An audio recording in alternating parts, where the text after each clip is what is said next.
Você deve buscar também ao Senhor. Porque senão as tuas orações não terão efeito algum. Aliás, os teus pedidos não terão efeito algum. Se você só pede e não participa da oração, como você pode receber? Eu também gostaria de ter alguém que ficasse intercedendo por mim e eu só recebendo milagre. A pessoa vai orando e eu vou recebendo milagre. Mas não é assim. No reino de Deus não é assim que funciona. Nós temos que tomar uma posição.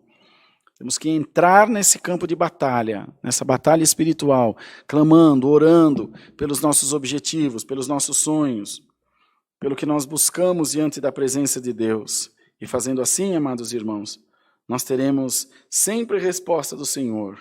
Nós teremos sempre a guarida de Deus em favor da nossa vida. Então pensem nisso. Não seja só alguém que pede oração, não. Seja alguém que ora também, que clama também pelos seus objetivos e por aquilo que você está buscando na presença de Deus.